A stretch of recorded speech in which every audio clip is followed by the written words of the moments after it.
Dans les prochains mois, Bitcoin pourrait faire face à un nouvel afflux massif de liquidités. Le géant Vanguard, deuxième plus gros gestionnaire d'actifs au monde, a décidé d'autoriser la négociation d'ETF crypto dès aujourd'hui, ce mardi 2 décembre 2025. Alors ça concerne en premier lieu Bitcoin, Ethereum, XRP et Solana. C'est intéressant pour nous, pour nos actifs crypto, pour Bitcoin, pour la suite, pour 2026. Mais ce qui est intéressant au fond, c'est que ça vient surtout contredire la position historique de Vanguard qui a affirmé jusqu'à il y a encore peu de temps que les cryptos sont beaucoup trop volatiles et beaucoup trop spéculatifs pour garnir des portefeuilles d'investissement sérieux. Alors si on revient un petit peu en arrière, ce sont bel et bien les ETF qui ont boosté Bitcoin et l'ensemble du marché des cryptos depuis le début de l'année 2024. Même si le lancement de l'ETF Ethereum lui, de son côté, n'a pas été vraiment un grand succès. Il faut reconnaître que les capitaux ont afflué sur la crypto, notamment via les ETF. Aujourd'hui, Vanguard arrive avec plus de 50 millions de clients et plus de 11 000 milliards d'actifs sur le marché crypto. Ce changement de position de Vanguard intervient moins d'un an après la nomination d'un ancien cadre de BlackRock à la tête de l'entreprise. En septembre dernier, des informations ont alors révélé que Vanguard envisageait d'ouvrir l'accès aux plateformes de crypto. C'est désormais chose faite.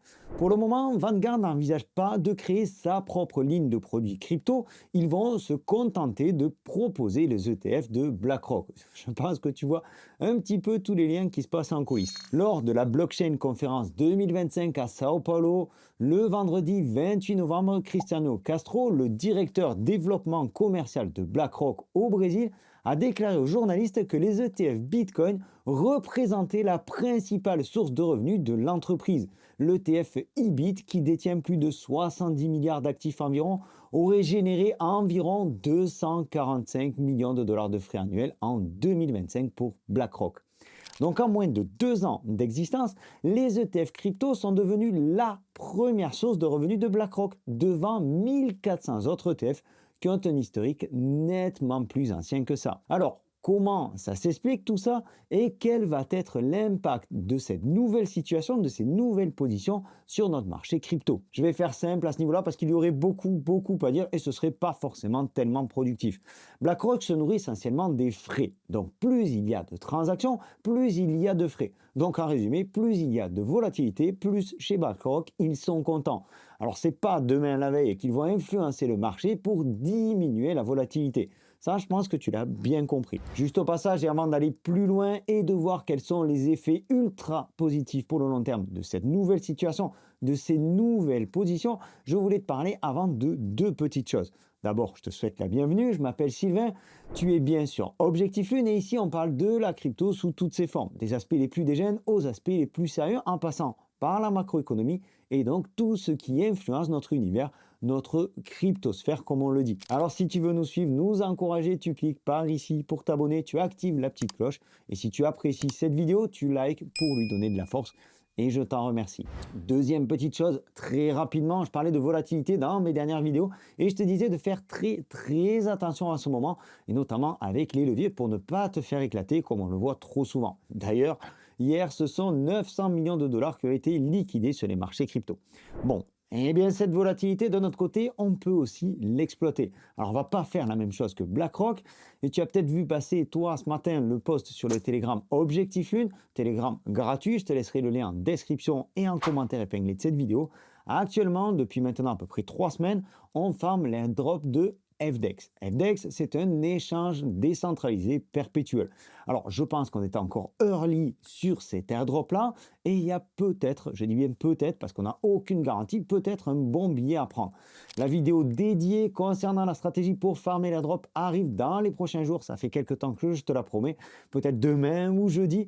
C'est pas facile en ce moment de coller à l'actualité avec tout ce qu'il se passe. Bref, j'espère que tu apprécies que je te parle brièvement de cet airdrop dans cette vidéo avant de revenir sur le sujet principal. Donc, on va passer sur le PC et puis on reviendra sur l'horizon long terme sur Bitcoin et ses excellentes news pour la suite. Alors ici, il n'est pas question de trader, mais plutôt de profiter de la volatilité ambiante. Tu trouveras ici aussi le lien en description et en commentaire épinglé. Note au passage que je t'invite à faire tes propres recherches. FDEX a été lancé par un gros youtubeur, un très gros youtubeur russe, donc il sait ce que c'est que la communication, et c'est pour ça que je suis plutôt positif concernant l'airdrop. Mais ça reste tout de même un airdrop, et donc il n'y a aucune garantie qu'on encaisse vraiment une somme importante. Quoi qu'il en soit, vu les mouvements chaotiques du Bitcoin en ce moment, je pense que c'est une bonne période pour farm, et d'ailleurs tu le vois, je m'en cache pas, j'ai fait énormément d'allers-retours ici sur le Bitcoin. Alors si tu dois, toi de ton côté, farmer l'airdrop, la première chose bien entendu, c'est de s'inscrire. Tu le vois ici, tu as une sorte de gamification qui te permet de gagner quelques points en faisant des actions très simples, que ce soit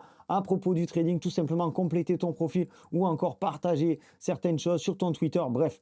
Tu peux gagner des points assez facilement pour commencer à farmer l'airdrop comme ça. Ça, c'est le challenge actuel qui se termine demain. Il y aura certainement d'autres challenges. L'airdrop, lui, est annoncé en début d'année. Alors, je ne vais pas te détailler toute la plateforme, j'y reviendrai, comme je te disais, dans une vidéo nettement plus complète. Ce qui compte ici, c'est de faire du volume. Et c'est là que la volatilité va nous intéresser. Alors, tu le vois, tu l'as vu, je te l'ai dit tout à l'heure, je farme l'airdrop en faisant du volume, donc des allers-retours, je ne me prends pas la tête. Ce qui m'importe, c'est qu'actuellement, on a beaucoup de news macroéconomiques et donc Bitcoin présente une volatilité très intéressante pour faire ce genre de choses. En fait, c'est très simple, tu vas connecter ton wallet et ici, faire des allers-retours. Alors, tu le vois, je ne me prends pas la tête non plus, je ne fais pas ça forcément tous les jours. Là, ça faisait quelques temps que je n'avais pas farmé l'airdrop, à juste titre, puisqu'ici, c'était une période plutôt plate. Là, je pense que la fin de semaine va être plutôt animée.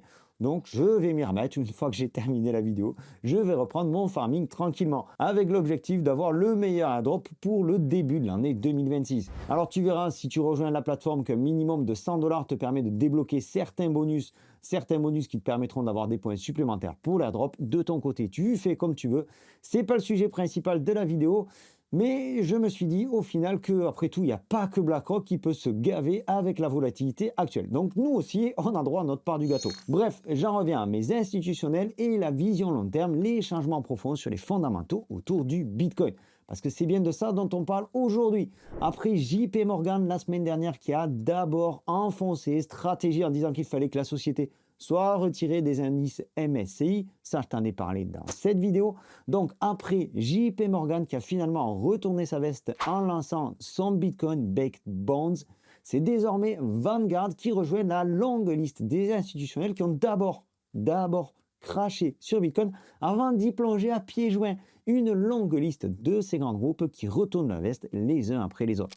Alors pour revenir rapidement sur JP Morgan, la banque américaine a donc déposé auprès de la Securities and Exchange Commission, ce qu'on en appelle la SEC, une demande concernant un nouveau produit financier consistant en Bitcoin Backed Bond, qui est en fait un produit d'investissement à effet de levier basé sur le iShares Bitcoin Trust ETF, le fameux IBIT de BlackRock. Il s'agit ici d'un produit d'investissement permettant de s'exposer au Bitcoin via l'ETF de BlackRock avec un rendement garanti sous certaines conditions et une protection contre les baisses. En gros, jusqu'à une certaine baisse, l'investisseur est protégé. Mais de notre côté, si ça grimpe, il n'aura pas l'entièreté de la hausse du Bitcoin. Alors, je ne vais pas rentrer davantage dans les détails ici. Ce qui m'interpelle, c'est que ces news-là, ces nouveaux produits, ces grands groupes décident de lancer leurs produits alors que Bitcoin est en souffrance depuis plusieurs semaines, alors que Bitcoin est potentiellement au bord du gouffre, que certains hurlent au bear market et qu'on a déjà perdu plus de 30% par rapport à son dernier plus haut à 126 000 $. Alors, ce n'est pas le genre de news qu'il faut regarder à court terme, qu'il faut regarder à très court terme, mais plutôt à prendre en considération pour le long terme. Ça fait des lustres qu'on parle d'institutionnalisation de la crypto, des lustres qu'on parle de tous ces grands groupes qui, petit à petit, proposent leurs produits financiers en Bitcoin à leurs clients. Alors quand BlackRock annonce que l'ETF le plus rentable parmi les 1400 ETF de leur catalogue, c'est un ETF Bitcoin, forcément, ça fait des envieux. Forcément, ça donne envie à chacun de manger une part du gâteau. Et petit à petit, les derniers sceptiques viennent grignoter. Le dernier rapport de Grayscale, qui est un autre grand groupe financier, souligne que le récent repli du Bitcoin est loin d'être un signal d'alarme. L'équipe de recherche présente cette dernière baisse comme étant un exemple typique du rythme actuel du marché Bitcoin. Un rythme qui récompense la patience et punit ceux qui paniquent ou ceux qui ont paniqué. Un nouveau rythme qui s'est mis doucement en place depuis le dernier bear market de 2022. Je te laisserai là aussi le lien de ce rapport en description et en commentaire épinglé. Je ne vais pas te lire dans l'intégralité. Juste un court extrait très significatif, investir dans le Bitcoin a historiquement généré des rendements favorables avec des gains annuels de 30 à 75% ces 3 à 5 dernières années. Donc, vision long terme. Ils rejoignent une vision que je t'ai partagée ici plusieurs fois. Les cycles du Bitcoin semblent désormais différents. Le halving a de moins en moins d'impact. Il n'y a pas eu de flambée spectaculaire ni de frénésie sur les marchés crypto comme en 2017 ou en 2021. Le marché semble maintenant avoir mûri et les capitaux institutionnels entrent désormais via les sociétés donc, qui coffrent de la crypto dans leur trésorerie comme Michael Saylor avec Strategy ou alors via les ETF. Et selon Grayscale, on devrait avoir un nouveau plus haut sur Bitcoin lors de cette année 2026. Alors effectivement, de ce côté-là, ils ne prennent pas trop de risques. La fin de l'année, c'est dans quelques jours, quelques semaines. Et on sait qu'en 2026, on a Powell qui cède sa place de président de la Fed. On a potentiellement le retour des liquidités sur les marchés. Donc, ils ne prennent pas de risques. Mais c'est peut-être pas pour rien que tous ces groupes-là s'intéressent maintenant à la crypto. Alors, même s'ils se nourrissent des frais, essentiellement des frais, leur objectif reste tout de même que leurs clients gagnent de l'argent. Et c'est nettement plus facile quand le marché est haussier. C'est nettement plus facile, on va dire même encore plus facile de lancer un produit quand l'actif en question est plutôt bon marché, comme c'est le cas de Bitcoin en ce moment. Alors tout ça, toutes ces bonnes nouvelles, on pourrait considérer qu'elles ne sont pas prises en compte. On pourrait considérer qu'elles arrivent dans une période un petit peu compliquée. Comme je te le disais, Bitcoin a perdu plus de 30% depuis son plus haut. Mais on est en droit de rester positif pour le long terme, très positif et très confiant pour la suite. Il va falloir garder notre vision long terme, parce que comme prévu, comme je te l'avais dit dans la vidéo de dimanche, on a donc la volatilité actuelle liée aux annonces macroéconomiques, mais aussi liée à la fin de l'année et à l'anticipation de l'année 2026 sur les marchés financiers. Les investisseurs, les fonds d'investissement procèdent aux arbitrages de leur portefeuille, et c'est donc normal qu'on ait ce genre de news maintenant, ce genre de nouveaux produits qui pointent le bout de leur nez maintenant. Pourquoi, à ton avis, est-ce que tous ces groupes-là viennent proposer ces nouveaux produits maintenant, dans cette période, à la fin de l'année? Alors je le dis avec tellement de passion que je me perds un petit peu dans mes notes. Je pense que tu as compris toute leur stratégie aujourd'hui. On propose de nouveaux produits, on tourne dans notre veste, on propose de nouveaux produits à des clients qui vont acheter un Bitcoin en discount de 30%. Et on verra en 2026 ce qu'il adviendra de tout ça. Mais on peut rester plutôt positif pour la suite.